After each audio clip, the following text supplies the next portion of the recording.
ये विराट और अनुष्का को हमने देखा है कई बार मंत्रों का उच्चारण करते हैं, कभी आश्रम मिलते हैं गुरुदेव जो प्रेमानंद जी हैं उनके पास।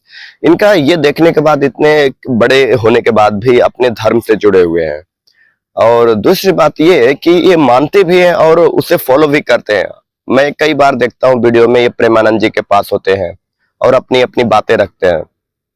और कई बार ये अपने जो इनके फैंस हैं ट्रोल भी किए जाते हैं कि खराब परफॉर्मेंस की वजह से कि भाई ये खेल नहीं पाया, अनुष्का भाभी ये है वो है वगैरह वगैरह बोलते रहते हैं।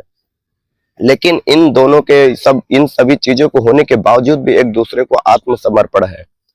उसके बाद समर्पण के बाद भी एक दूसरे से जुड़े रहते हैं और ये बोलते रहते हैं कि भैया विराट की आपने कई बार सुनी होगी कि ये अनुष्का से बार बार बोलते रहते हैं कि हमारी ये बहुत आत्म प्रेरणा है, ये हमें बहुत सपोर्ट करती है। और कई बार मैच हार जाने के बाद भी अनुष्का अपने समझाती हैं नहीं ये जो हुआ सो हुआ खेल है, हारते हैं जीतते हैं लगे रहते हैं।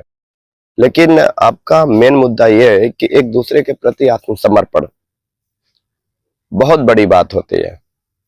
तो मैं वही जानना चाहता हूँ कि ये जो आत्मसमर्पण है एक दूसरे के प्रति हमेशा बनी रहनी चाहिए। और ये जो लोग बोलते हैं बड़ा जो एथिस्ट होते हैं जब मतलब वो किसी धर्म को नहीं मानते, बोलते हैं कहीं कुछ नहीं होता। अरे भैया ठीक है नहीं होता, लेकिन धर्म ही आपको सिखाता है कि किस तरीके से किसके साथ बिहेवियर करना चाहिए।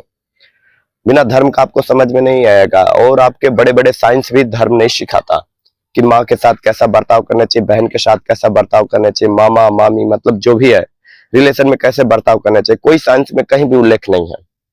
तो इट इज धर्म इज, आपको मैं बताना चाहिए धर्म बहुत बड़ा एक रोल निभाता है एक बिहेवियर को मजबूत रखने के लिए।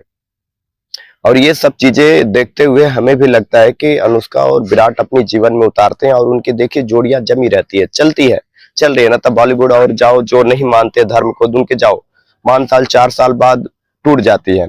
आप आमिर खान जी को ले लीजिए, देखिए उनकी शादियां 3 शादियां हो गई, चौथी शादियां न जाने कितनी शादियां करेंगे। वैसे तो हमें बोलना नहीं चाहिए बट उदाहरण दिया जा रहा है कि धर्म आपको ये सिखाता है कि आपका एक अच्छा बर्ताव ही एक दूसरे को जोड़ता है, एक समर्पण देता है। कभी कभी हमेशा जिम्मेदारियां दूसरों पर नहीं थोपी जाती कि आप मेरे पति हो तो आपका ये काम है।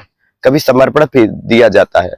समर्पण से आप रहेंगे तो आप उन्हें उसे भी लगेगा नहीं भाई ये कंप्रोमाइज करे, ठीक है भैया बढ़िया है। कभी हमें जरूरत है, जो चीजें जरूरत है वो भी हम नहीं देते हैं तो भी हमारे रिश्ते अच्छे चलते हैं।